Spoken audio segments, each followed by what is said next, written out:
So hello everyone, this is Dr. Vishal Jory. You are watching right now MBBS मतलब जॉरी MBBS और आज अपन पढ़ने वाले हैं अपना सबसे ज्यादा इंपॉर्टेंट टॉपिक, वो है प्रोस्टेट ग्लैंड। मैं पहली बार मेरे जीवन में YouTube में प्रोस्टेट ग्लैंड पढ़ाने वाला हूं। मैंने आज से पहले कभी प्रोस्टेट ग्लैंड नहीं पढ़ाया।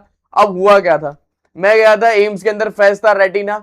वहां बच्चे मुझसे मिले कि सर बहुत बढ़िया पढ़ाते हो, मजा आ गया। लेकिन हमारे कॉलेज में प्रोस्टेट ग्लैंड लॉन्ग में आ गया था और हम तो आपकी वीडियो ही देखते थे और आपने नहीं पढ़ाया तो हमने भी नहीं पढ़ा और लॉन्ग में आ गया था, हम लिख के नहीं आ पाए। तो मेरे भाइयों, ऐसा तुम्हारे साथ नहीं होगा। Prostate gland highly important topic है। फाइनल ईयर में एक बीमारी होती है बीपीएच, बेनाइन प्रोस्टेट हाइपरप्लेशिया। इस बीमारी पे भी अलग से क्वेश्चन आता है, long question. So this is highly important part. तो अपन आज पूरा प्रोस्टेट देखने वाले हैं।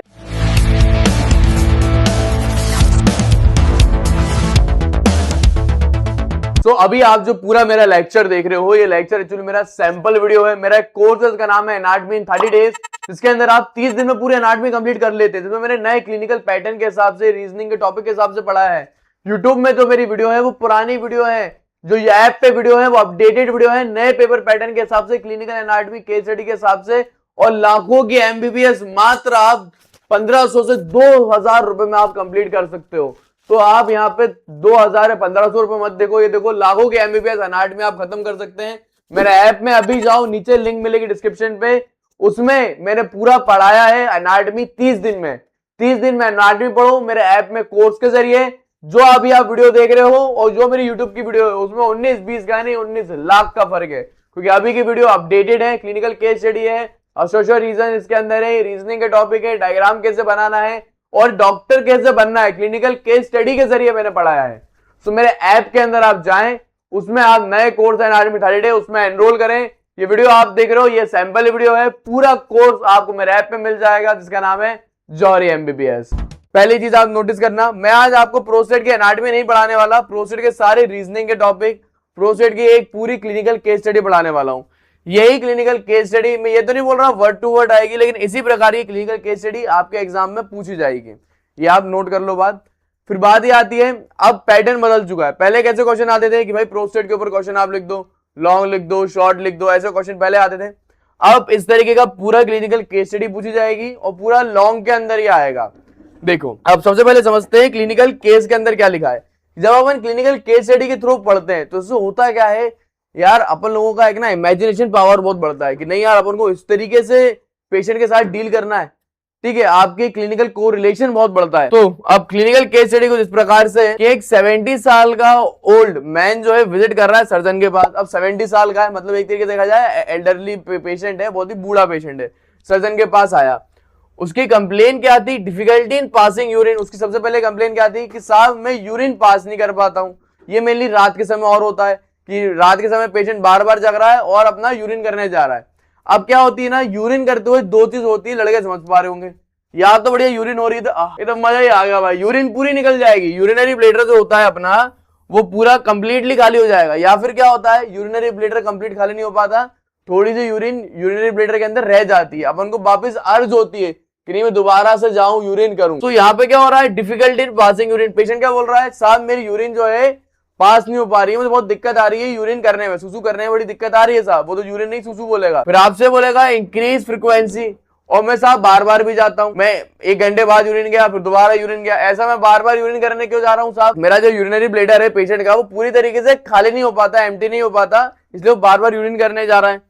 फिर अर्जेंसी भी क्रिएट हो रही है। अर्जेंसी मतलब अभी यूरिन आ रही है तो तुरंत करनी पड़ेगी, वरना डॉक्टर साहब पेट में निकल जाएगी, एकदम अर्जेंसी से क्रिएट हो जाती है ना। वीक स्टीम और यूरिन जब वो करता है, अब देखो कायदे से उसे क्या लगता है, बहुत तेज आ रही है यूरिन तो बिल्कुल धार बहा देंगे, रेला बना देंगे उसको, पेशेंट को लगता है बहुत तेज आएगी यूरिन एकदम, लेकिन धीरे धीरे टिप टिप बरसा पानी, टिप टिप बरसे पानी की तरह यूरिन निकले जा रही है साहब। अब फिर एग्जामिनर ने करा पर रेक्टल एग्जामिनेशन।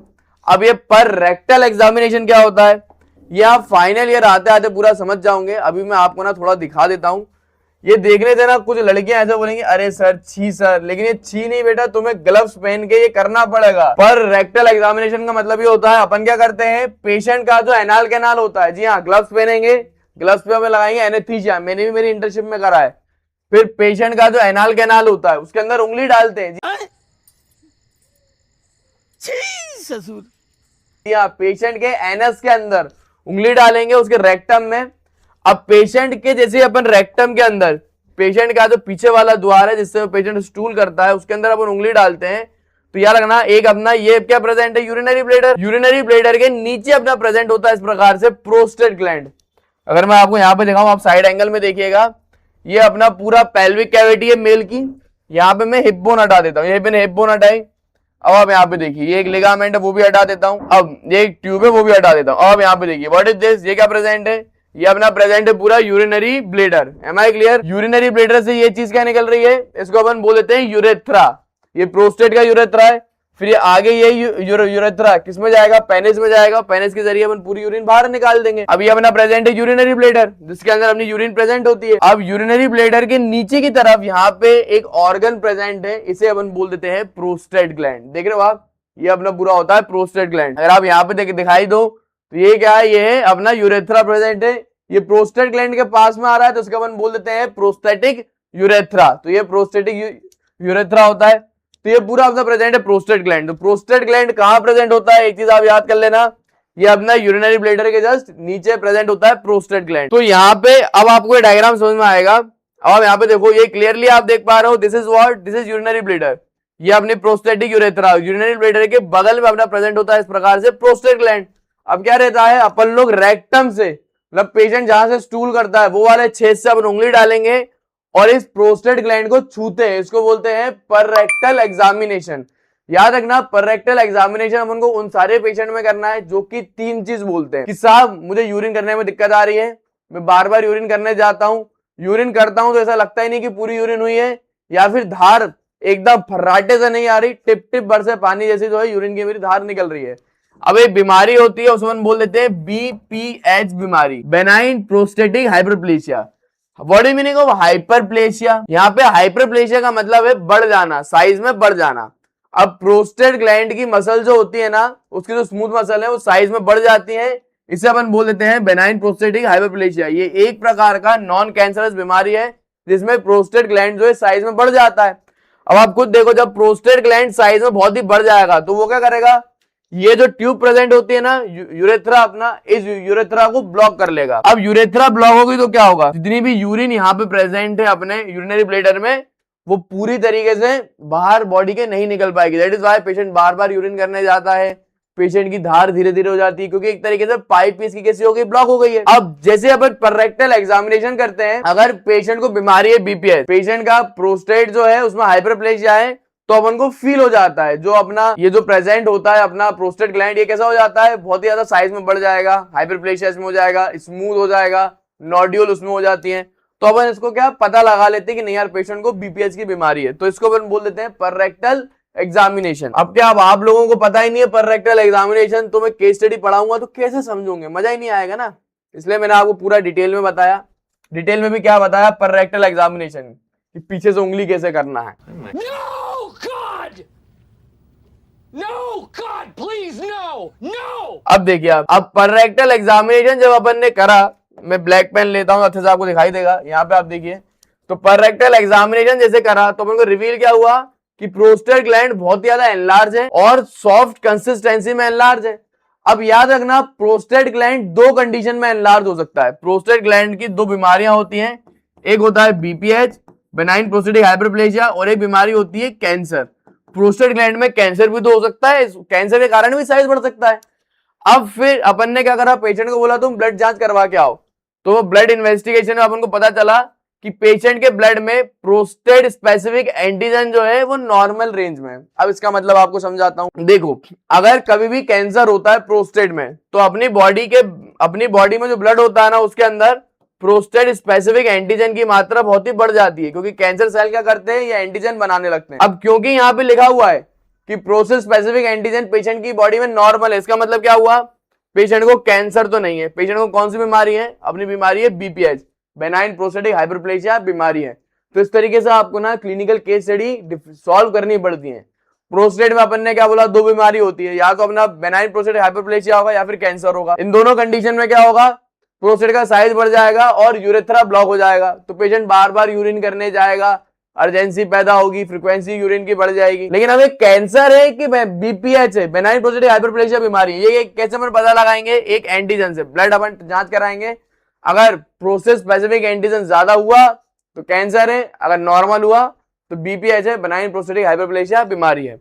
तो ऐसा पूरा क्लिनिकल केस स्टडी आती है। ये क्लिनिकल केस स्टडी ना 20 नंबर में आएगी। फिर आपसे ना वो सब हेडिंग में क्वेश्चन पूछेंगे कि अब आप बताओ प्रोबेबल डायग्नोसिस क्या है। यही इसी प्रकार की केस स्टडी आपको मिलेगी हमेशा। तो प्रोबेबल डायग्नोसिस अपना ये है बीपीएच, बेनाइन प्रोस्टेटिक हाइपरप्लेशिया बीमारी है। फिर एक्सटर्नल फीचर आप बताओ, प्रोस्टेट ग्लैंड के कितने एक्सटर्नल फीचर हैं, प्रोस्टेट ग्लैंड का कैप्सूल क्या है, ब्लड सप्लाई क्या है, एनाटॉमिकल बेसिस क्या है। ये मतलब ये रीजनिंग का क्वेश्चन है कि एनाटॉमी के आधार पे बताओ कि सामने वाले पेशेंट को बार बार यूरिन करने क्यों जाना पड़ रहा है, डिफिकल्टी यूरिन में क्यों हो रही है, कितने प्रकार के ग्लैंड प्रेजेंट होते हैं प्रोस्टेट ग्लैंड में। फिर आपसे पूछेगा पर रेक्टल एग्जामिनेशन का मतलब क्या होता है, कैसे करते हैं। फिर आपसे डिफरेंस बिटवीन पूछेगा बेनाइन प्रोस्टेटिक हाइपरप्लेशिया में और अपने प्रोस्टेट के कार्सिनोमा में। तो इतने सारे क्वेश्चन जो है प्रोस्टेट से बन सकते हैं। और आज के इस वीडियो में सारा प्रोस्टेट आपको पढ़ा दिया जाएगा, एक एक क्वेश्चन जो है मैं बिल्कुल आपको निपटा दूंगा। अरे टेंशन नहीं लेने का, अपुन है ना।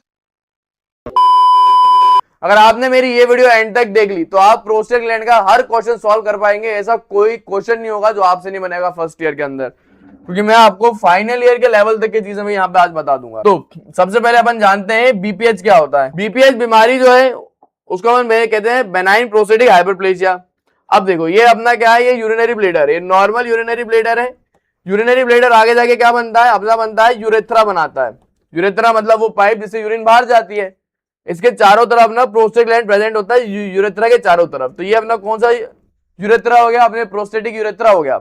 नॉर्मल कंडीशन में यूरिन क्या होती है, इस यूरेथ्रा के जरिए पास करती है। फिर यहाँ पे मेल में पेनिस होगा, उस यूरेथ्रा पेनिस में ओपन होगा, पेनिस के जरिए पूरा अपन यूरिन बहा देंगे। नॉर्मल इस प्रकार से होता है। बड़े बीमारी होती है उसको बोलते हैं बेनाइन प्रोस्टेटिक हाइपरप्लेशिया, जिसमें क्या होता है, ये जो प्रोस्टेट ग्लैंड है ना वो साइज में बहुत ही बढ़ जाता है, ऐसे नोड्यूल भी बन जाएंगे, उसमें हाइपरप्लेशिया हो जाएगा। हाइपरप्लेशिया मतलब साइज में बढ़ना।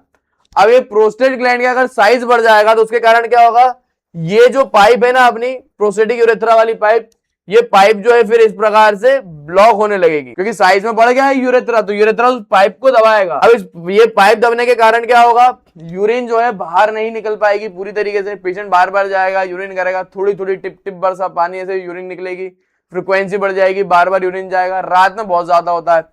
और ये बीपीएच ना ओल्डर लोगों में, ओल्डर पेशेंट में बहुत कॉमन हो सकता है। आपके किसी फैमिली रिलेटिव को, मैं मेरा बताऊं तो मेरे खुद के पिताजी को है बेनाइन प्रोस्टेटिक हाइपरप्लेशिया, बहुत ही कॉमन बीमारी है। और उनके यही सिम्टम थे, वो रात में बार बार यूरिन करने जा रहे थे, यूरिन निकलती नहीं थी, फ्रीक्वेंसी बढ़ गई थी, ऐसा लगता था कि यूरिन आ रही है, यूरिन आ रही है। तो उनको ये बीपीएच बीमारी थी, बहुत ही कॉमन बीमारी हिंदुस्तान में, दैट्स व्हाई अपन पढ़ रहे हैं। तो अपना क्लिनिकल केस स्टडी का पहला क्वेश्चन क्या था कि आपकी डायग्नोसिस क्या है। आप केस स्टडी पढ़ के आपने क्या पता लगाया, तो केस स्टडी पढ़ के हमने पता लगाया कि पेशेंट को जो है बेनाइन प्रोस्टेटिक हाइपरप्लेशिया बीमारी है।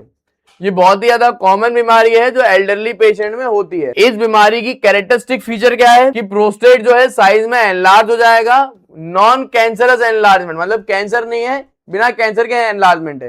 पेशेंट के सिम्टम याद रख लेना, पेशेंट का सिम्टम क्या है, यूरिन बार बार आएगी, उसको यूरिन की फ्रीक्वेंसी बढ़ जाएगी, यूरिन अर्जेंसी होगी, यूरिन ब्लैडर पूरी तरीके से एम्प्टी नहीं होगा और यूरिन का फ्लो बहुत ही ज्यादा कम होगा। पर रेक्टल एग्जामिनेशन, जब हम पर रेक्टल एग्जामिनेशन करेंगे तो प्रोस्टेट ग्लैंड आपको एनलार्ज दिखेगा। फिर आपने इसको बेनाइन प्रोस्टेटिक हाइपरप्लेशिया ही क्यों बोला, आपने प्रोस्टेट का कैंसर क्यों नहीं डायग्नोस किया, क्योंकि यहाँ पे प्रोस्टेट स्पेसिफिक एंटीजन जो है नॉर्मल रेंज में था और ये प्रोस्टेट स्पेसिफिक एंटीजन जो है डिफरेंशिएट करता है प्रोस्टेट कैंसर को बेनाइन प्रोस्टेटिक हाइपरप्लेशिया में। देखो पहले के जमाने में अगर मैं पढ़ाता ना, सीधा प्रोस्टेट ग्लैंड की एनाटॉमी लेता और पढ़ा के चला जाता, लेकिन अब ऐसे क्वेश्चन ही नहीं आते। अब आपको क्या देना है, अब आपको देना है नेक्स्ट एग्जाम।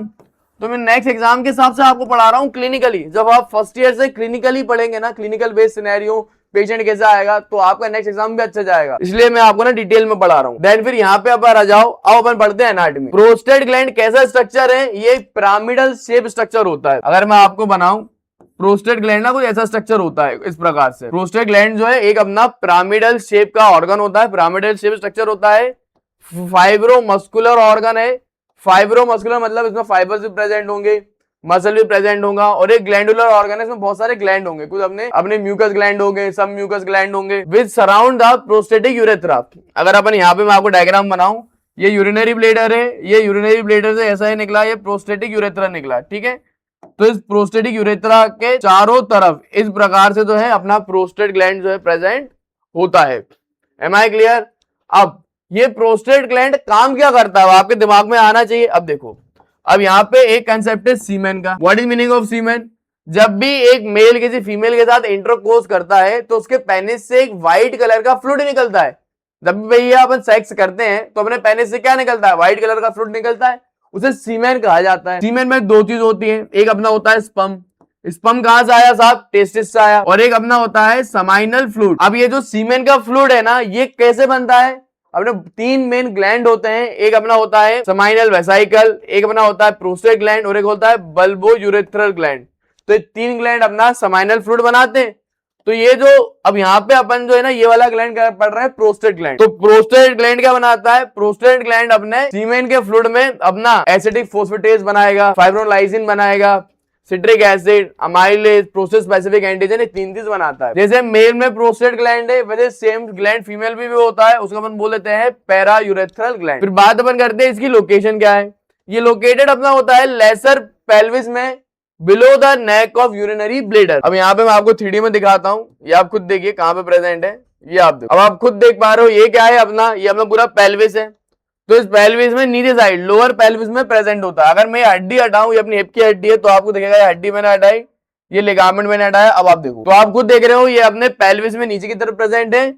ये अपना पूरा यूरिनरी ब्लेडर है, इस यूरिनरी ब्लेडर के जस्ट नीचे ये प्रेजेंट है। मैं ना ऑर्गन लेता हूँ, ये आप देखिए, ये अपना पूरा यूरिनरी ब्लेडर है। ये यूरिनरी ब्लेडर का है नेक वाला हिस्सा, मतलब गर्दन वाला हिस्सा। तो इस यूरिनरी ब्लेडर के गर्दन वाले हिस्से में ये यूरिनरी ब्लेडर किसमें कंटिन्यू होता है? यूरिनरी ब्लेडर आगे जाके अपना कंटिन्यू होता है एक अपने यूरेथ्रा में, उसको बोलते हैं प्रोस्टेटिक यूरेथ्रा में। तो प्रोस्टेटिक यूरेथ्रा है, इस प्रोस्टेटिक यूरेथ्रा के चारों तरफ ये जो आपको ग्लैंड दिखाई दे रहा है ना, इसे अपन बोलते हैं प्रोस्टेट ग्लैंड। ये मैं 3D में भी आपको दिखाते जा रहा हूँ। ये जो ग्लैंड आपको देख रहे हो ना, इसे प्रोस्टेट ग्लैंड बोलते हैं। ये ना 3D में कट करके बेटा दिखाया है उनने, ताकि आप अंदर के स्ट्रक्चर देख पाओ। प्रोस्टेट ग्लैंड वैसे तो बहुत बड़ा होता है पूरे, मतलब ये एक पाइप है, मान लो ये एक पाइप है यूरेथ्रा, इस पाइप को चारों तरफ से ये कवर करके रखता है अपना प्रोस्टेट ग्लैंड। इस प्रकार से होता है प्रोस्टेट ग्लैंड। ये तो क्या है, आपको कट करके इसलिए दिखाया है ताकि आप अंदर के स्ट्रक्चर भी देख पाओ। तो ये कहां प्रेजेंट होता है? अपन ने क्या देखा भैया, ये लोअर पेल्विस में प्रेजेंट है, below neck of urinary bladder. ये जो यूरिनरी ब्लेडर का नेक है, उसके जस्ट नीचे की तरफ प्रेजेंट अपना होता है prostate gland. Am I clear? इतना समझ में आया आपको? देन फिर अपन देखते हैं इसके साइड वगैरह में क्या है। अब अपन यहाँ पे देखते हैं इसके आगे क्या है और पीछे क्या है। तो ये मैं पूरा ले आया, तो आप खुद देखो इस प्रोस्टेट ग्लैंड के आगे क्या प्रेजेंट है? प्रोस्टेट ग्लैंड है। तो प्रोस्टेट ग्लैंड के आगे क्या प्रेजेंट है? What is this? ये क्या है? इसको अपन बोल देते हैं प्यूबिक सिम्फाइसिस। तो प्रोस्टेट ग्लैंड के आगे इंटीरियर में क्या प्रेजेंट है? फ्रंट में अपना प्रेजेंट है lower part of pubic symphysis. तो प्रोस्टेट ग्लैंड के आगे जो है lower part of pubic symphysis present है। अब मुझे ना तुम्हें दूसरा डायग्राम दिखाना पड़ेगा, उससे तुम्हें समझ में आएगा। अब आप ये वाला डायग्राम देखना, ये 3D मॉडल है। ये 3D मॉडल में मैं क्या करता हूँ, सारे लिगामेंट, वेन, आर्टरी, नर्व हटा देता हूँ। जब ये सारे सिस्टम हटाएंगे ना, तो ये अंदर का माल दिखेगा अपन को। ये आप देखो, अब आप आओ नीचे की तरफ। मैं क्या करता हूँ, डाइजेस्टिव सिस्टम ले आता हूँ एक बार, क्योंकि डाइजेस्टिव सिस्टम की जरूरत अपन को पड़ने वाली है। ये आप देखो, एम आई क्लियर? ये मैं हड्डी हटा रहा हूँ, ध्यान से देखना, हड्डी हटा रहा हूँ। ये 3D में, 3D मॉडल में हिप की हड्डी हटा रहा हूँ। अब आप खुद यहाँ पे देखो, अब आपको दिखाई देगा ये क्या है, ये प्रोस्टेट ग्लैंड है, ठीक है। प्रोस्टेट ग्लैंड के फ्रंट में क्या आ रहा था? प्रोस्टेट ग्लैंड के आगे, प्रोस्टेट ग्लैंड के आगे अपना आ रहा था प्यूबिक सिम्फाइसिस फ्रंट में, और इस प्रोस्टेट ग्लैंड के पीछे क्या आ रहा है? ये अपना आ रहा है रेक्टम। रेक्टम नहीं होता, रेक्टम अपना पीछे की तरफ पूरा अपना इस प्रकार से रेक्टम आ रहा है। तो याद रखना, इसके फ्रंट में क्या आएगा? Lower part of pubic symphysis, इसके पीछे अपना आएगा रेक्टम का एम्फुला। मतलब ये जो रेक्टम होता है ना, हल्का सा फूल जाता है, तो रेक्टम का एम्फुला आएगा, रेक्टम का एम्फुला वाला रीजन आएगा इसके पीछे की तरफ, ठीक है। इसके अबव क्या आएगा? इस रेक्टम के ऊपर क्या आएगा इस यूरिनरी ब्लेडर में? तो अब आप देखो, यहाँ पे आपको ना बहुत सारी मसल दिख रही होंगी। इनको दिखाने के लिए मुझे डाइजेस्टिव यूरिनरी सब ट्यूब हटानी पड़ेगी। अब आप देखिए, ये मैं हड्डी वापस ले आता हूँ। देन हियर, अब आपको ध्यान से देखियो, अब आपको यहाँ पे दिखाई देगा व्हाट इज दिस। ये आपको क्या दिखाई दे रहा है? अपना ये बहुत सारी मसल दिखाई दे रही है, इतनी सारी मसल। अब क्या होती है, अपना ये जो पेल्विस होता है, पेल्विस के नीचे की तरफ बहुत सारी ऐसी मसल प्रेजेंट होती है, और ये सारी मसल्स को मिला के अपन क्या बोलते हैं? ये राइट साइड में प्रेजेंट होगी, लेफ्ट साइड में प्रेजेंट होगी। इन सारी मसल को मिला के अपन बोल देते हैं डायफ्राम। ये पेल्विस का डायफ्राम होता है, अलग से मैंने डिटेल में पढ़ा है, मैंने एक बार और 3D में दिखा दिया। इसको पेल्विक का डायफ्राम बोलते हैं। अगर आपको नहीं आया समझ में, तो आप उसके से याद कर सकते हो कि अपने पेल्विक कैविटी के नीचे की तरफ बहुत सारी मसल होती हैं, उन सारी मसल को अपन क्या बोल देते हैं, डायफ्राम बोलते हैं। पेल्विक मसल का डायफ्राम बोलते हैं। मेनली दो मसल होती है, एक लेवेटर एनाई मसल जिसके 3 पार्ट होंगे, 1 2 3 पार्ट, और एक होती है कॉक्सिजियल मसल।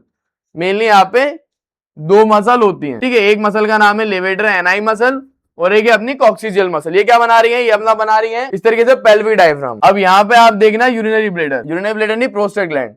तो मैंने हड्डी हटाई, ये हड्डी गायब करी, ये ट्यूब गायब करी। अब आप यहाँ पे देखो, ये अपना क्या प्रेजेंट है बेटा, ये जूम नहीं हो पा रहा, ये आप देखो, अब जूम मैंने करा, ये अपना प्रेजेंट है prostate gland.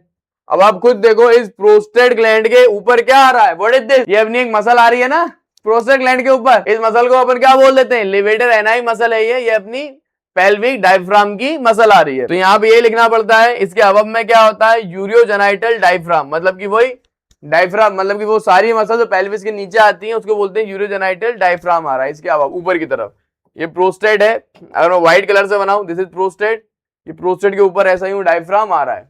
Am I clear? Then फिर अपन आते हैं आगे, इसका शेप क्या है, इन्वर्टेड कोन शेप का, ऐसा लगता है एक कोन शेप का ये स्ट्रक्चर है, इन्वर्टेड कोन शेप का ये स्ट्रक्चर है। मेजरमेंट की अगर अपन बात करें तो याद रखना 3 ग्राम का वेट होता है, बहुत ही छोटा सा वेट है भाई। लेंथ की अगर अपन बात करें, ये कुछ ना ऐसा होता है, मैं जो बनाता हूँ ना इसको ऐसा एक पिरामिड शेप का बनाता हूँ, ये मेरे लिए ना पिरामिडल शेप का स्ट्रक्चर है, कुछ इस प्रकार का ये होता है। इसके अगर अपन लेंथ देखें, लंबाई, तो लंबाई 3 सेंटीमीटर की है, चौड़ाई देखें तो 4 सेंटीमीटर की, विड्थ जो है वो 4 सेंटीमीटर की, इस प्रकार से होता है। अब बात अपन करते हैं इसकी एनाटॉमी पे, बात सी करते हैं एक्सटर्नल फीचर में कि भैया इसके एक्सटर्नल फीचर अब क्या है। चलो अब इसके एक्सटर्नल फीचर दिखाने के लिए मैं क्या करता हूँ, मसल गायब कर देता हूँ तो आपको दिखाई देगा। अब आप यहाँ पे देखिए, ठीक है, ये अपना पूरा प्रोस्टेट ग्लैंड आपको दिखाई दे रहा है। अब प्रोस्टेट ग्लैंड की खास बात क्या, आप ये देखिए, ये जो प्रोस्टेट ग्लैंड है ना, इसमें एक क्या प्रेजेंट होता है, एक इसका प्रेजेंट होता है बेस। ये देखो, ये प्रोस्टेट ग्लैंड है, इसमें एक ऐसा प्रेजेंट है बेस, प्रोस्टेट ग्लैंड का बेस। प्रोस्टेट ग्लैंड का बेस कहाँ प्रेजेंट है, ये यूरिनरी ब्लैडर की तरफ आ रहा है। प्रोस्टेट ग्लैंड का एक बेस होता है चौड़ा सा,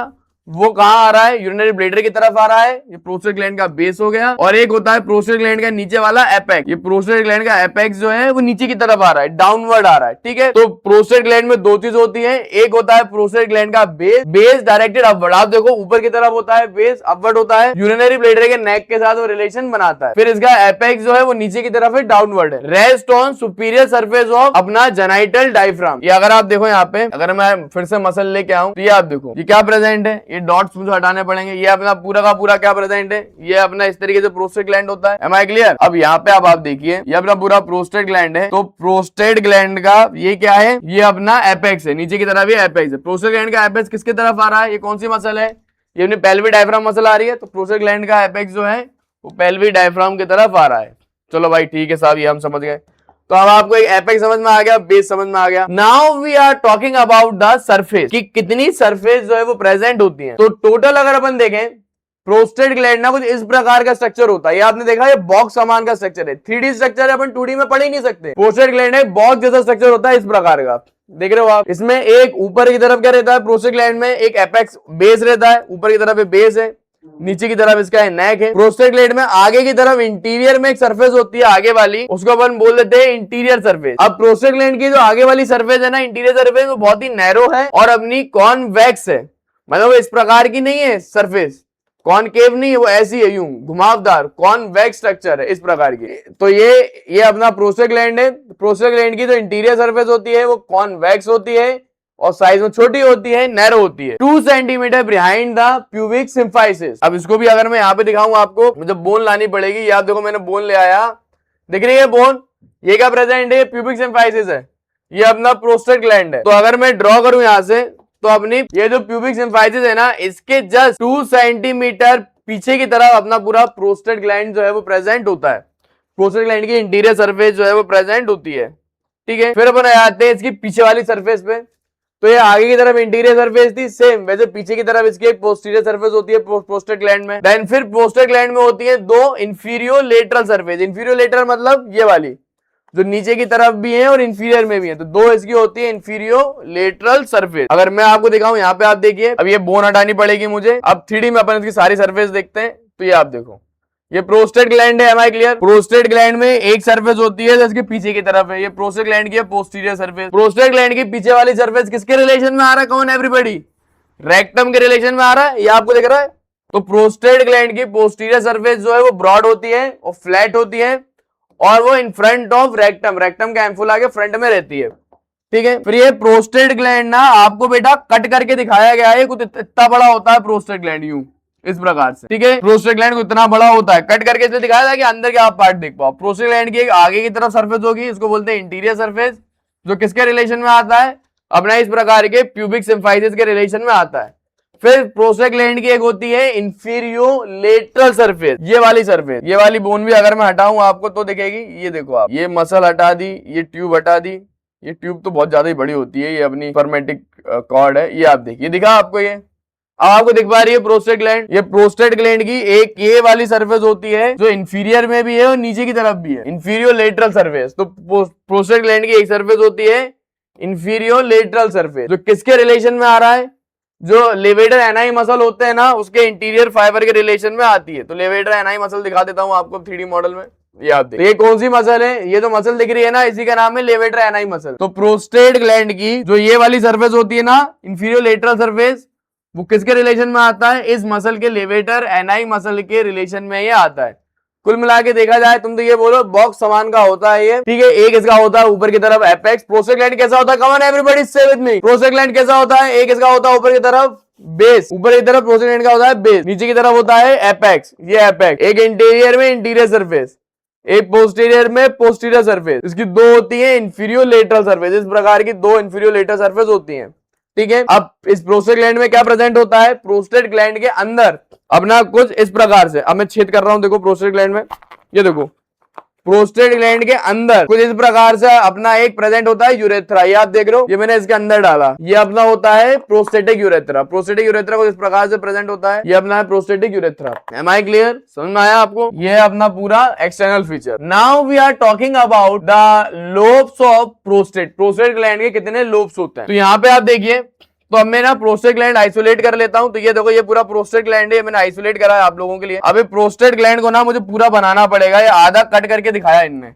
ये इंटीरियर पार्ट है और ये पूरा प्रोस्टेट ग्लैंड ऐसा होता है, इस तरीके का स्ट्रक्चर है। प्रोस्टेट ग्लैंड के बीच में से अपना यूरेथ्रा निकलता है इस प्रकार से, प्रोस्टेट ग्लैंड के बीच में से अपना यूरेथ्रा ऐसे निकलता है। इस साइड एंगल में अगर आप देखो तो ये आपको पूरा दिखाई देगा, ये अपना पूरा प्रोस्टेट ग्लैंड है, इस प्रकार से रहता है ये स्ट्रक्चर। अब प्रोस्टेट ग्लैंड में कितने लोब्स होते हैं वो अपन देखते हैं। प्रोस्टेट ग्लैंड में एक आगे की तरफ इंटीरियर में एक लोब होता है, उसको अपन बोल देते हैं इंटीरियर लोब। प्रोस्टेट ग्लैंड का आगे की तरफ लोब है, इंटीरियर लोब है। किसके आगे है ये, यहाँ पे अपनी एक पूरी ट्यूब प्रेजेंट है, उसको बोल देते हैं प्रोस्टेटिक यूरेथ्रा। तो प्रोस्टेटिक यूरेथ्रा के आगे एक लोब प्रेजेंट होता है प्रोस्टेट ग्लैंड में, उसे बोलेंगे इंटीरियर में इंटीरियर लोब। इस प्रोस्टेटिक यूरेथ्रा के पीछे की तरफ एक यहाँ पे छोटा सा लोब है, इसे हम बोलेंगे मीडियन लोब। और सबसे पीछे यहाँ पे एक और लोब प्रेजेंट होता है, उसको बोल देते हैं पोस्टीरियर मोस्ट लोब। तो 3 लोब ही हो गए। फिर प्रोस्टेट ग्लैंड के साइड में एक पूरा लोब प्रेजेंट होता है, उसे हम बोलते हैं प्रोस्टेट ग्लैंड का लेटरल साइड में है, तो ये है lateral lobe. Am I clear. तो टोटल अपने ऐसे 5 लोब होते हैं प्रोस्टेट ग्लैंड में। अब ये प्रोस्टेट ग्लैंड जो है मैं आपको अब 3D मॉडल में दिखा देता हूं कट करके, तो आपको और इजीली तरीके से समझ में आएगा। ये आप देखिए, ये मैंने ट्यूब हटाई। अब अपन क्या कर रहे हैं, प्रोस्टेट ग्लैंड को साइड एंगल से देख रहा है, इस तरीके से साइड एंगल से अपन अब देख रहे हैं प्रोस्टेट ग्लैंड को। Am I clear. अभी अपन ये वाला एंगल कौन सा था, अभी अपन प्रोस्टेट ग्लैंड को ऐसे देख रहे थे ऊपर से, सुपीरियर से। अब अपन प्रोस्टेट ग्लैंड को देखेंगे साइड में से। Am I clear. अब आप साइड में से देखते हैं। अब इसको दिखाने के लिए ना मुझे ये वाला मॉडल लेना पड़ेगा। ये मॉडल बहुत ही ज्यादा शानदार मॉडल है, मेरे one of the most favourite models में से एक है, क्योंकि इसमें पूरा प्रोस्टेट ग्लैंड अपन को दिख जाता है। ये आप देखो, ये अपना प्रोस्टेट ग्लैंड है। अब यहाँ पे अपन सबसे पहले एक कंसेप्ट समझते हैं अपना टेस्टिस का। देखो, इसको समझाने के लिए मुझे डायग्राम में ड्रॉ करना पड़ेगा। तो यहाँ पे आप देखिए, तो ये अपना पूरा टेस्टिस प्रेजेंट है, ठीक है। टेस्टिस के ऊपर अपना क्या प्रेजेंट होता है, वासा डिफरेंशिया, और यही वासा डिफरेंशिया आगे जाके एक ट्यूब बनती है, जैसे अपन बोल देते हैं डक्टर डिफरेंशिया ट्यूब। ये डक्टर डिफरेंशिया ट्यूब क्या करती है, यूरिनरी ब्लैडर के पीछे थोड़ी फुल जाती है और अपनी डक्टस एम्फुला बना लेती है। Am I clear. अपने यूरिनरी ब्लैडर के पीछे अपना एक और ग्लैंड प्रेजेंट होता है, उस ग्लैंड को अपन बोल देते हैं सेमाइनल वेसाइकल। ये सेमाइनल वेसाइकल की ट्यूब है, ये डक्टर डिफरेंशिया की ट्यूब है। दोनों ट्यूब आपस में जुड़ जाती है और एक यहाँ पे कॉमन डक्ट बना लेती हैं। इस कॉमन डक्ट को अपन बोल देते हैं इजैक्यूलेशन ट्यूब। अब यहां से स्पर्म आया स्पर्म आया अपनी इस ट्यूब में, फिर स्पर्म अपने चले जाता है इस ट्यूब में, फिर सेमाइनल वेसिकल का फ्लूइड हो जाता है, देख रहे हैं आप। तो उसको बोलते हैं इजैक्यूलेशन ट्यूब। अब यही इजैक्यूलेशन ट्यूब मैं आपको 3D में दिखाता हूं। जब 3D में दिखाऊंगा ना, तब आपको इसका फंडा समझ में आएगा कि मैं बताना क्या चाह रहा था। अब यहाँ पे देखिए, तो ये भैया टेस्टिस है, सारी मैं क्या स्पर्मेटिक कॉर्ड की सारी लेयर्स में हाइड कर देता हूँ तो आपको बढ़िया दिखाई देगा टेस्टिस। तो ये आप देखिए बढ़िया टेस्टिस दिखाई दे रहा है सब लोगों को। टेस्टिस के ऊपर ये क्या है, एपिडाइडमिस। एपिडाइडमिस से ऊपर ये क्या जा रही है, ट्यूब जा रही है। इसी ट्यूब को अपन बोल देते हैं डक्टस डिफरेंशियस ट्यूब। यही ट्यूब अब कहाँ आ रही है, पीछे की तरफ आ रही है, ये यूरिनरी ब्लैडर के पीछे आ रही है और मोटी हो गई, इसको बोलते हैं एम्फुला। ये देखो ये ग्लैंड हटाता हूँ, ये हटा दिया, ये देखो ये ट्यूब मोटी हो गई, एम्फुला बन गया। प्रोस्टेट ग्लैंड के पीछे की तरफ ये अपना यूरिनरी ब्लैडर है, उसके पीछे की तरफ ये दूसरा ग्लैंड है, इसको बोलते हैं सेमाइनल वेसिकल। ये अब आप देखो ये अपना डक्टर डिफरेंशिया है, ये सेमाइनल वेसिकल है। ये दोनों ट्यूब आपस में देखो यूं जुड़ गई, ये दोनों ट्यूब आपस में जुड़ गई और एक इनने कॉमन ट्यूब बना ली। इसी कॉमन ट्यूब को अपन बोल देते हैं इजैकुलेशन डक्ट। और ये इजैकुलेशन डक्ट जो है अगर आप ध्यान दो अपने प्रोस्टेट ग्लैंड से पास करता है। ये आप देखो पूरा प्रोस्टेट ग्लैंड मैंने बनाया। तो अब यहाँ पे अपन देखते हैं ये आगे की तरफ ये क्या है, ये अपनी प्रोस्टेटिक यूरेथ्रा है, आगे की तरफ प्रोस्टेटिक यूरेथ्रा है और ये है अपना डक्ट जिसे अपन बोल देते हैं इजैकुलेशन डक्ट। ये आप देख रहे हो पूरी इजैकुलेशन डक्ट है जो अपने प्रोस्टेट ग्लैंड के अंदर से पास कर रही है, देख रहे हैं आप।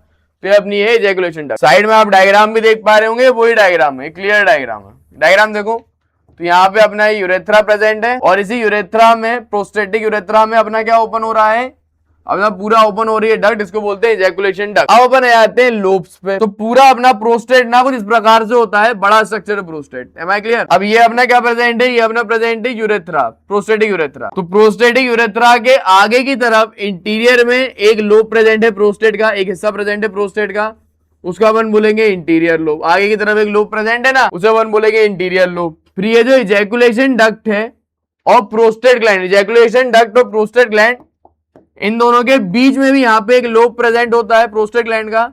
इस लोब को अपन बोल देते हैं मीडियन लोब, सबसे बीच में प्रेजेंट है तो इस लोब को अपन बोलेंगे मीडियन लोब। और इस इजैकुलेशन डक्ट के पीछे पोस्टीरियर में, इजैकुलेशन डक्ट के पीछे पोस्टीरियर में यहाँ पे एक और लोब प्रेजेंट है, इस लोब को अपन बोल देते हैं पोस्टीरियर लोब। देख रहे हो ये वाले लोब को अपन बोलेंगे पोस्टीरियर लोब। याद रखना मैक्सिमम टाइम कैंसर कहाँ होता है, प्रोस्टेट ग्लैंड में मैक्सिमम टाइम कैंसर जो है इसी पोस्टीरियर लोब में होता है और बेनाइन प्रोस्टेटिक हाइपरप्लेजिया कहाँ होता है, मैक्सिमम टाइम इसी मीडियन लोब के अंदर होता है। Am I clear. उसके अलावा फिर प्रोस्टेट ग्लैंड को मैं ऐसे आगे कर रहा हूं, अब इंटीरियर से अपन देख रहे हैं तो आपको दिखाई देगा, ये आप देखो आगे से। फिर ये प्रोस्टेट ग्लैंड में क्या होता है, ये आगे की तरफ इतना इंटीरियर लोब होगा, इंटीरियर साइड में होगा इंटीरियर लोब। वो प्रोस्टेट ग्लैंड को इतना बड़ा होता है, यूं ऐसा होता है प्रोस्टेट ग्लैंड इस प्रकार। ये इंटीरियर में यहाँ पे एक प्रेजेंट होता है, इंटीरियर में interior lobe. Then prostate gland में दो लेटरल लोब भी प्रेजेंट होते हैं तो साइड में होते हैं, तो दो इसके हो गए ये लेटरल लोब इस प्रकार। Am I clear.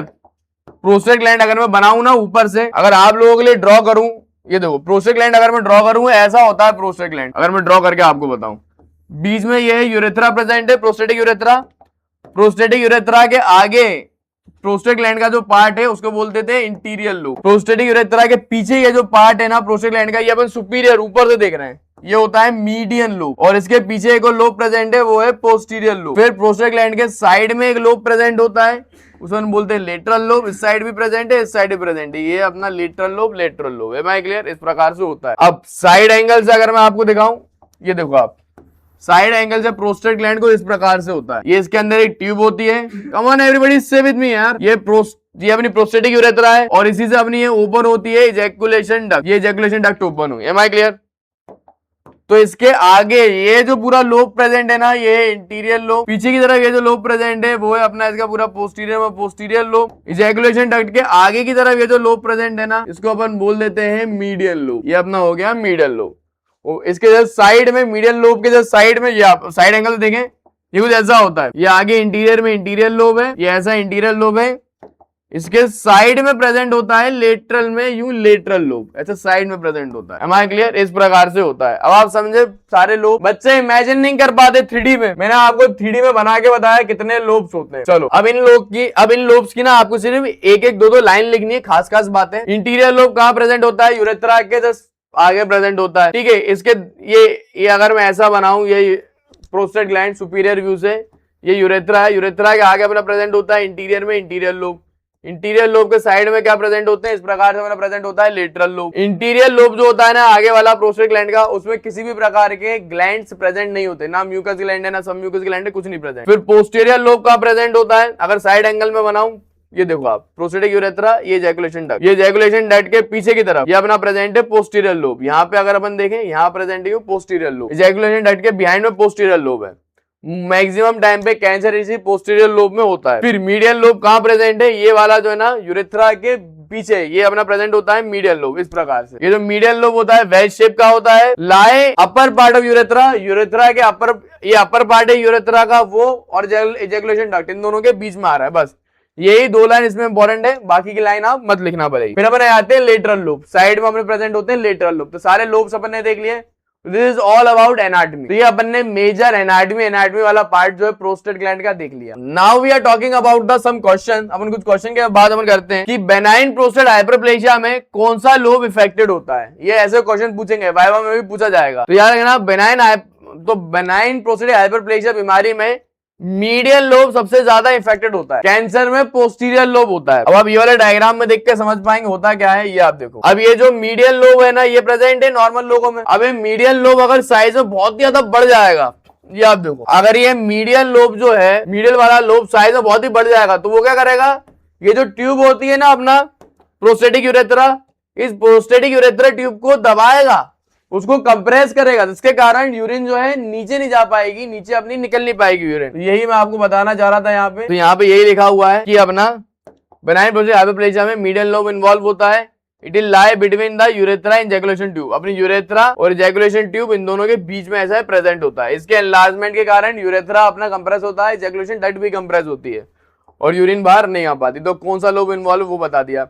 Now we are talking about the capsule. अब एक कैप्सूल क्या होता है देखो, अब जो प्रोस्टेट ग्लैंड होता है ना, उसके चारों तरफ, ये प्रोस्टेट ग्लैंड है मान लो, तो प्रोस्टेट ग्लैंड के जो अपना टिश्यू रहते हैं ना, फाइब्रस टिश्यू, प्रोस्टेट ग्लैंड के स्टोमा के जो फाइब्रस टिश्यू है, वो प्रोस्टेट ग्लैंड के चारों तरफ इस प्रकार से एक कैप्सूल सी बना लेते हैं। इसको अपन बोल देते हैं true capsule. Am I clear? Prostate gland के चारों तरफ कैप्सूल बना लेते हैं, उसको बोलते हैं ट्रू कैप्सूल। फिर एक होती है false capsule. What is meaning of false capsule? ये एक पेल्विक फेशिया होती है, वो क्या करती है, प्रोस्टेट ग्लैंड के चारों तरफ ऐसे कंडेंस हो जाती है और एक बना लेती है फॉल्स कैप्सूल। इस ट्रू कैप्सूल और फॉल्स कैप्सूल के बीच में अपने बहुत सारी वेन्स प्रेजेंट होती है।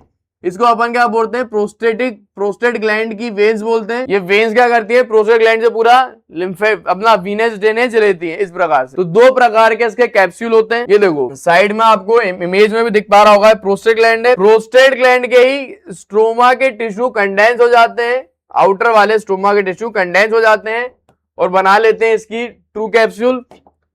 फिर इसकी पेल्विक फेशिया जो है वो कंडेंस हो जाती है बाहर की तरफ और बना लेती है इसकी आउटर साइड में एक false capsule. True capsule false capsule के बीच में एक अपना पूरा बहुत सारी वेन्स का प्लेक्सिस प्रेजेंट है। प्लेक्सिस मतलब नेटवर्क्स। तो बहुत सारी वेन्स का ना आपस में नेटवर्क सा प्रेजेंट होता है। वेन्स का ऐसे प्रेजेंट है, यहाँ पे नेटवर्क प्रेजेंट है, पूरा इस प्रकार से दिखाई देता है। तो यहाँ पे true capsule and false capsule भी मैंने बता दिया। ऐसे यूनिवर्सिटी एग्जाम में लिखना है, ट्रू कैप्सूल जो है वो किसका कंडेंसेशन है, पेरिफेरल फाइबर जो रहते हैं स्ट्रोमा के, प्रोस्टेट ग्लैंड के, उसका। फॉल्स कैप्सूल किससे बनता है, पेल्विक फेशिया से बनता है। इन दोनों के बीच में अपनी बहुत सारी वेन्स प्रेजेंट होती हैं, अपना प्रोस्टेटिक वीनस प्लेक्सिस प्रेजेंट होता है। इतना लिखा आपने। Now we are talking about our next part, artery supply, venous drainage, lymphatic drainage, nerve supply. इसी के साथ इसकी एनाटॉमी वाला पार्ट जो है वो एक प्रकार से खत्म हो जाएगा। अपन ने प्रोस्टेट ग्लैंड की एनाटॉमी पढ़ ली। लॉन्ग का टॉपिक था, बहुत ही बड़ा टॉपिक था प्रोस्टेट ग्लैंड। देखो अब इसकी आर्टरी पढ़ते हैं। इसकी मेन आर्टरी मैं आपको बताता हूँ। देखो ब्रांच देखना, मैं ब्लू कलर से बना रहा हूँ लेकिन आर्टरी लाल से बनाते हैं, समझाने के लिए ब्लू से बना रहा हूँ। एक अपनी यहाँ पे एक आर्टरी प्रेजेंट होती है, उसको बोल देते हैं अपन internal iliac artery. Internal iliac artery की ना एक ब्रांच होती है, उसको बोल देते हैं इंफीरियर वेसाइकुलर ब्रांच। वेसाइकल किसको बोलते हैं, जो यूरिनरी ब्लेडर है ना, उसी का नाम अपना होता है वेसाइकल। तो एक नीचे की तरफ एक पूरी आर्टरी आ रही है, उसको बोल देते हैं इंफीरियर वेसाइकुलर आर्टरी। ये इंफीरियर वेसाइकुलर आर्टरी क्या करती है, प्रोस्टेट ग्लैंड के लिए एक ब्रांच दे देती है, तो प्रोस्टेट ग्लैंड को सप्लाई करता है। तो मेन ब्रांच यही है, तो याद कर लेना। तो ब्लड सप्लाई कौन देगा, इसका आर्टेरियल सप्लाई। क्या रखना, इंफीरियर वेसाइकल आर्टरी जो है ये मेन आर्टरी है जो ब्लड सप्लाई देता है।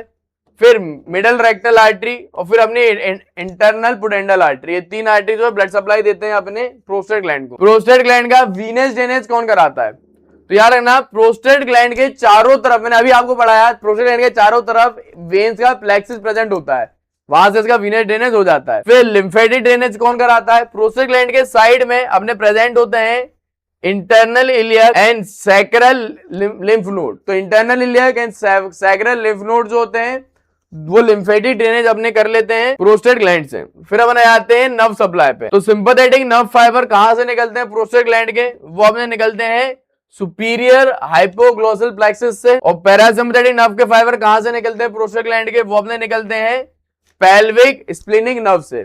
इसकी रूट वैल्यू याद रखना इतनी इंपॉर्टेंट नहीं है, अब बस आपको ये पता होना चाहिए कहां से इसके नर्व के फाइबर निकलते हैं, सिंपैथेटिक नर्व के और पैरासिम्पथेटिक नर्व के। That's it. Now we are teaching about explain the anatomical basis of patient complication. अब रीजन आप बताइए कि बार बार पेशेंट को यूरिन करने क्यों जाना पड़ रहा है, बार बार पेशेंट को अर्ज क्यों हो रही है यूरिन करने की। जब यूरिन आ रही है तो एकदम से ऐसी यूरिन क्यों आ रही है, एकदम अर्जेंसी, अरे साहब अभी नहीं किया तो पेट में हो जाएगी साहब, मेरे को जाना पड़ेगा, मेरे को जाना पड़ेगा, मेरे को जाना। ऐसा क्यों हो रहा है पेशेंट को। तो इसका मैं आपको एनाटॉमिकल रीजन बहुत बार एक्सप्लेन कर चुका हूं, क्लिनिकल केस स्टडी में एक्सप्लेन कर चुका था कि पेशेंट में एक प्रेजेंट होता है मीडियल लोब, प्रोस्टेट ग्लैंड में होता है मीडियल लोब। ये मीडियल लोब बहुत ही एनलार्ज हो जाता है, जिसके कारण अपना जो प्रोस्टेटिक यूरेथ्रा है वो एक प्रकार से बहुत नैरो हो जाता है, देखा जाए एक प्रकार से ब्लॉक जैसा ही हो जाता है, जिसके कारण क्या होता है जो यूरिन प्रेजेंट होती है यूरिनरी ब्लैडर में वो बाहर नहीं निकल पाती बॉडी के। Am I clear? कितने लोगों को ये समझ में आया? ये इसके एनाटॉमिकल बेसिस है। Now we are talking about the glands. मैं आपको ना सारे मैं बताऊं, मैंने प्रीवियस ईयर के 100 से 200 पेपर आपके देखे, आपके यूनिवर्सिटी के प्री यूनिवर्सिटी के पेपर, मैंने सारे पेपर के ना क्लिनिकल केस स्टडी खगा ली। आप लोगों के लिए पूरी मेहनत करता हूं मैंने सारी केस स्टडी देखी और उन केस स्टडी में जितने भी सब क्वेश्चन थे ना मैंने सारे सब क्वेश्चन पढ़ दिए और एक क्लिनिकल केस स्टडी बनाई उसमें डाल दिए, ताकि एक भी क्वेश्चन तुम लोगों से छूट ना जाए। अब मैं देखता हूं कि एग्जामिनर क्या पूछता है तुमसे। जौहरी एमबीबीएस ने सब पढ़ा दिया तुम्हें, अब तू पूछ भाई, अब पूछ, सब पढ़ा दिया अपन लोगों ने। अब कितने प्रकार के ग्लैंड प्रेजेंट होते हैं प्रोस्टेट में वो देखते हैं। देखो प्रोस्टेट ग्लैंड में कुछ अपने प्रेजेंट होते हैं म्यूकस ग्लैंड। म्यूकस ग्लैंड जो है यूरेथ्रा के पास में प्रेजेंट होते हैं। फिर प्रोस्टेट ग्लैंड में कुछ प्रेजेंट होते हैं सबम्यूकोसल ग्लैंड, वो तो म्यूकस ग्लैंड के पास में होते हैं, मीडियल लोब में ज्यादा प्रेजेंट होते हैं। फिर एक होते हैं मेन पेरिफेरल ग्लैंड, वो आउटर मोस्ट जो लेटरल लोब होते हैं ना, लेटरल लोब में प्रेजेंट होते हैं प्रोस्टेट ग्लैंड के मेन ग्लैंड। तो प्रोस्टेट ग्लैंड के सारे ऑर्गन ये अपन ने ग्लैंड्स पढ़ लिए। फिर अपन देखते हैं डिजिटल मतलब उंगली पर रेक्टम एग्जामिनेशन क्या होता है। मतलब कि अपन ने क्या करा, पेशेंट का जो छेद है जिससे वो स्टूल बाहर निकालता है रेक्टम, उस छेद के अंदर अपन ने ऐसे उंगली डाली पेशेंट के रेक्टम से और अपन का छू रहे हैं, पेशेंट को जो उंगली नहीं कर रहा है गुलू गुलू गुलू गुलू गुलू, भाई दर्द होता है पेशेंट को बहुत ज्यादा। अपन ने उंगली डाली रेक्टम से पेशेंट की और अपन क्या छू रहे हैं प्रोस्टेट ग्लैंड को अपन टच करके देख रहे हैं कि भाई कैसा है, हार्ड तो नहीं है, नोड्यूल्स तो नहीं है, हार्ड होगा तो कैंसर होगा, सॉफ्ट होगा नोड्यूल्स जैसे प्रेजेंट होंगे अगर प्रोस्टेट ग्लैंड में, इसका मतलब बेनाइन प्रोस्टेटिक हाइपरप्लेसिया है। तो ये देखना पड़ता है थोड़ा। ये फाइनल ईयर का कंसेप्ट है जो मैं आपको फर्स्ट ईयर में दे रहा हूँ। देखो फाइनल ईयर का ज्ञान फर्स्ट ईयर में मिलना बहुत बड़ी बात होती है, तो एक ज्ञान आपको दे रहा हूं मैं। तो डिजिटल पर रेक्टल एग्जामिनेशन क्या है, ये क्लिनिकल एग्जामिनेशन है जिसके अंदर डॉक्टर इंसर्ट करता है अपनी फिंगर रेक्टम में और फील करता है प्रोस्टेट को। यहाँ पे डॉक्टर क्या देखता है, साइज देखता है, शेप देखता है, कंसिस्टेंसी देखता है, कोई भी एबनॉर्मलिटी देखता है कि नोड्यूल वगैरह तो नहीं बने, कोई कैंसर तो नहीं बना। फिर एज चेंज, अब याद रखना एज के हिसाब से भी ना प्रोस्टेट ग्लैंड के अंदर चेंज होते हैं, मेनली ज्यादा एज के कारण बेनाइन प्रोस्टेटिक हाइपरप्लेसिया हो ही जाता है। तो प्रोस्टेट ग्लैंड ना ग्रेजुअली एनलार्ज होता है, स्पेशली मीडियल लोब एनलार्ज होता है। Increase in fibrate tissue and glandular hyperplasia, fibrate tissue बहुत ज्यादा बढ़ जाते हैं, देन इसके ग्लैंड्स के अंदर हाइपरप्लेसिया हो जाता है। फिर कितनी बार यहाँ पे कैल्सिफिकेशन, कैल्शियम भी आ जाता है। चलो ये इसका आखिरी पार्ट है कि बेनाइन प्रोस्टेटिक हाइपरप्लेसिया और कैंसर में इन दोनों में डिफरेंस बिटवीन क्या होता है आप वो बता दीजिए। तो सिंपल सी बात है, कैंसर एक अलग चीज हो गई, कैंसर एक बीमारी अलग है, बेनाइन प्रोस्टेटिक हाइपरप्लेसिया एक बीमारी अलग है। तो बेनाइन प्रोस्टेटिक हाइपरप्लेसिया किस एज ग्रुप में दिखती है, बूढ़े लोगों में ज्यादा दिखती है जिनकी उम्र 50 साल से ज्यादा होती है। कैंसर किन लोगों को दिखता है, सेम बूढ़े लोगों में दिखता है जिनकी उम्र 60 साल से ज्यादा होती है। अब होता क्या है, अगर बेनाइन प्रोस्टेटिक हाइपरप्लेसिया को ट्रीट नहीं करा तो यही बीपीएच जो है कैंसर में तब्दील हो जाता है, यही कैंसर बन जाता है। फिर साइड इन्वॉल्वमेंट अगर अपन देखें, बेनाइन प्रोस्टेटिक हाइपरप्लेसिया हमेशा मीडियन लोब जो होता है ना प्रोस्टेट ग्लैंड का उसको इन्वॉल्व करता है। भाई अगर अपन बात करें कैंसर कौन सा लोब इन्वॉल्व करता है, पोस्टीरियर लोब जिसको अपन पेरिफेरल लोब भी बोलते हैं, उसको मेनली इन्वॉल्व करता है। फिर ग्रोथ की अगर अपन बात करें तो बेनाइन प्रोस्टेटिक हाइपरप्लेसिया जब होता है तो ऐसा लगता है नोड्यूल बन रहे हैं, नॉड्स बन रहे हैं, स्मूथ ग्रोथ होती है, अपनी रबरी एनलार्जमेंट होता है। वही कैंसर की बात करें, कैंसर में जब भी एनलार्जमेंट होगी तो हार्ड एनलार्जमेंट होगी, इरेगुलर नोड्स बनेंगे और मासेस बनेंगे। फिर प्रोस्टेट स्पेसिफिक एंटीजन की अगर अपन बात करें वो यूजुअली नॉर्मल रहता है, क्योंकि बेनाइन प्रोस्टेटिक हाइपरप्लेसिया में नॉर्मल होगा प्रोस्टेट स्पेसिफिक एंटीजन, कैंसर में बढ़ा हुआ रहता है।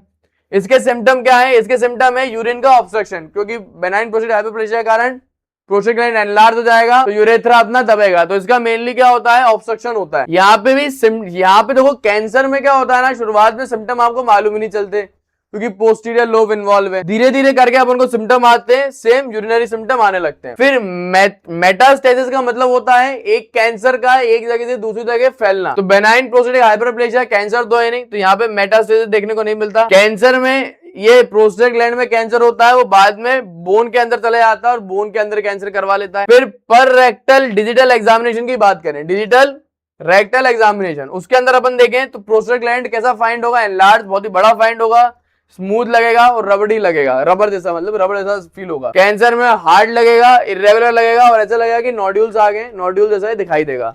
Am I clear? This is all about prostate gland. Prostate gland एक पूरा लॉन्ग का टॉपिक था, बड़ा टॉपिक था। मैंने इसको पूरा क्लिनिकल केस स्टडी के जरिए बताया, रीजनिंग के टॉपिक बताया और जहां तक है मैंने पूरा आपको पढ़ा दिया है। This is all about BPH, benign prostatic hyperplasia and prostate gland। University exam में कैसे लिख के आना है वो देख लेते हैं। तो देखो, हमेशा याद रखना, ज्यादा लिखने से ज्यादा मार्क्स नहीं मिलते। तुम्हें लग रहा है ज्यादा लिखूंगा मैं ज्यादा मार्क्स मिल जाएंगे, ऐसा नहीं होता। क्वालिटी लिखने से मार्क्स मिलते हैं। अब ये क्लिनिकल केस स्टडी में आएगा, जितना आपसे पूछा गया उतना लिखो आप। जैसे कि अगर आप ध्यान दो, अब ना पहला क्वेश्चन क्या था इसमें कि व्हाट इज प्रोबेबल डायग्नोसिस। अब प्रोबेबल डायग्नोसिस दो नंबर का ही होता है हर बार। 2 नंबर के लिए आप 3-4 लाइन लिख दो कि प्रोबेबल डायग्नोसिस मेरी ये है कि बेनाइन प्रोस्टेटिक हाइपरप्लेजिया, उसका रीजन आप दे दो। फिर अपना दूसरा क्वेश्चन क्या था कि अब आप प्रोस्टेट ग्लैंड की एनाटॉमी एक्सप्लेन करो, उसको आप थोड़ा डिटेल में लिख दो इस तरीके से। ये 1-2 डायग्राम में बनेंगे, ये वाला डायग्राम और एक ये वाला डायग्राम, ये 2 डायग्राम आपको बनाने हैं। एक्सटर्नल फीचर को डिटेल में लिखना है। फिर इसका आएगा लोब्स का डायग्राम, तो लोब्स के डायग्राम में 2 डायग्राम बनेंगे लोब्स वाले। इसके नीचे और भी बेहतरीन डायग्राम है, ये देखो, ये 2 डायग्राम आपको बनाने हैं लोब्स के, विश्राम सिंह के डायग्राम में। तो मतलब इस तरीके से यूनिवर्सिटी एग्जाम में लिखना है, जितना वेटेज है एक क्वेश्चन का, सब हेडिंग का, उतना आपको लिखना पड़ेगा। डायग्राम कौन कौन से बनाने हैं, एक इसके 2 लोब्स के डायग्राम बनेंगे और 2 इसके एनाटॉमी के डायग्राम बनेंगे। टोटल इसमें 4 डायग्राम बनते हैं इसके लॉन्ग में। Am I clear? This is all about prostate gland. Hope so आपको वीडियो पसंद आई हो और पढ़ने में मजा आया हो।